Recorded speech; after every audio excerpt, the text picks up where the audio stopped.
Zibilia. Good morning to all of you. This is the second day of the presentation. This is the presentation number 3 with paper The American Literature. My topic is A Long Day's Journey into Night as Shattering, Shocking Journey to the Human Soul. Here is the list of the writer, Eugene O'Neill.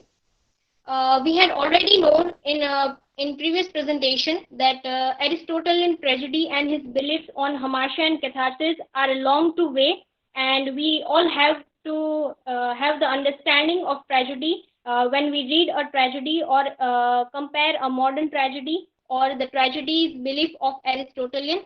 So here, Eugene O'Neill has some awarded literary prizes like Nobel laureate for literature, Long Day's Journey into Night, which was written and published in 1956, for which he won his Pulitzer Prize in 1957.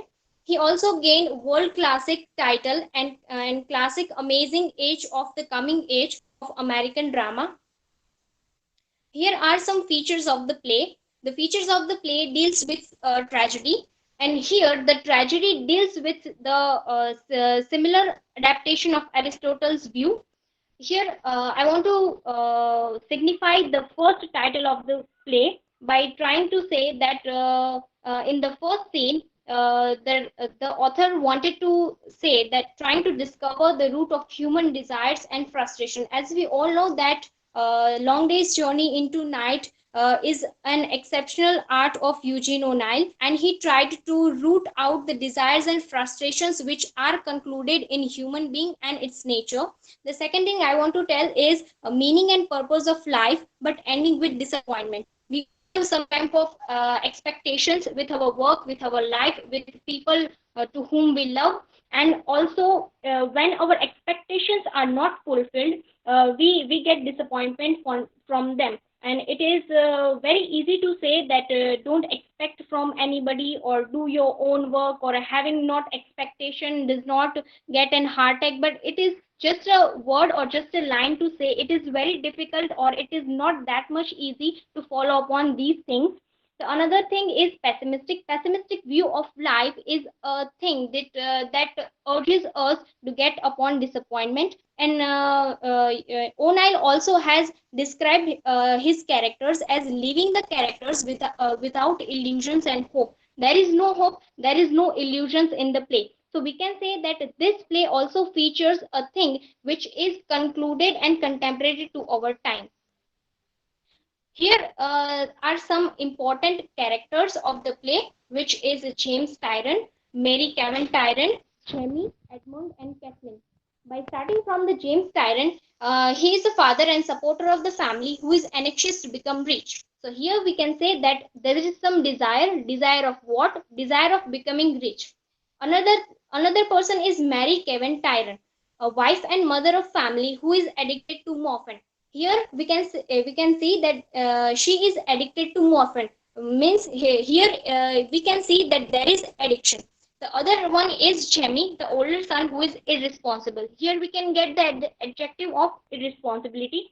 And the fourth one is Edmund, which is the younger brother son, who is diagnosed with tuberculosis. Here we can see that there is some health issue. And the fifth one is Kathleen. Kathleen is the maid who is ignorant with her well-meaning stupidity. So here we can find the five important words which can in very gist describe the whole art of Eugene O'Neill, which is one person has desire to become rich, the other one is addicted, the third one is irresponsible, the fourth one has stupidity, and the fifth person is having health which is not well, unhealthy.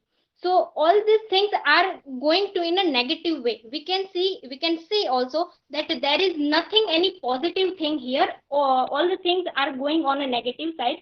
Here is a summary of the play. Here is the scene where they met in the living room of the family. Firstly, the father is angry with mother for her drug addiction. Here also the drug addiction comes first. The husband is angry with her wife by having addiction. Second one is the mother is angry with his sons for being good for nothing. Now, here there is no logic that a mother is angry with his sons that they are good for nothing. To be good is theoretically also a good thing. By not having or angry with this thing has no logic. Here also it signifies negativity. The third thing, the sons are angry with their parents for not being good parents. Now, parents also have concerns for their children, but here we can find opposite thing of it. Fourth one is the mother curses the father for his failure to offer her a happy home. Here we can see there is a term we all know, which is materialistic pleasure. Here the concern of materialistic pleasure is shown, that happiness is everything, not having a bungalow or having car and money. All these things are a of happily think happiness, but or at the end of the day, all these things are materialistic pleasures, not the pleasure of love.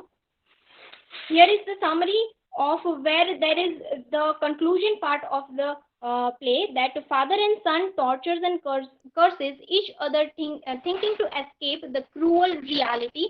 Here everyone is facing or living the cruel reality. No one is getting that much of innocence and texture of that.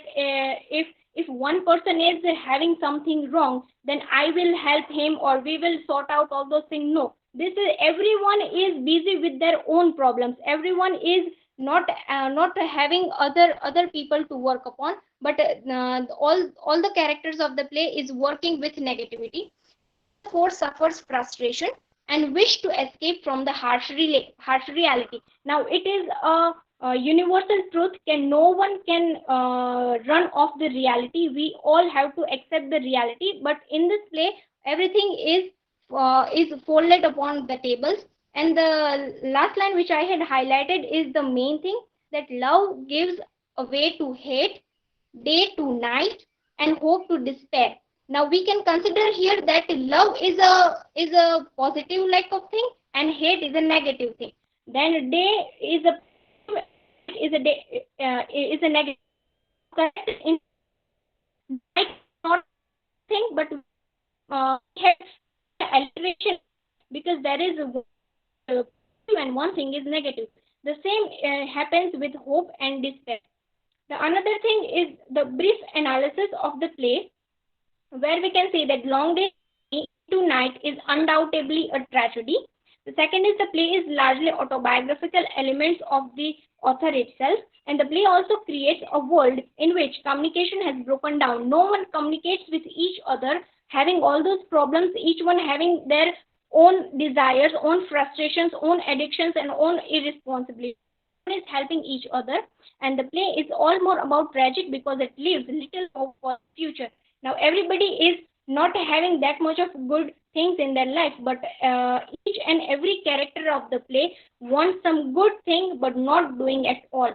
These are some symbols of the play which I wanted to highlight, and that is itself is a very symbol. Long day's journey into night. A day consisting of 24 hours, but the author has said that it is a long day because all this negativity has frustrated on their mind, on their desires, addictions, frustrations, irresponsibilities. All are the things which makes human being not happy.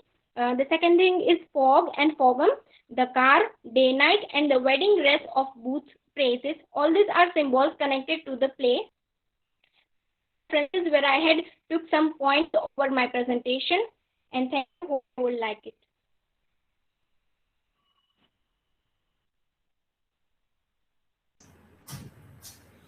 Okay, yes. So questions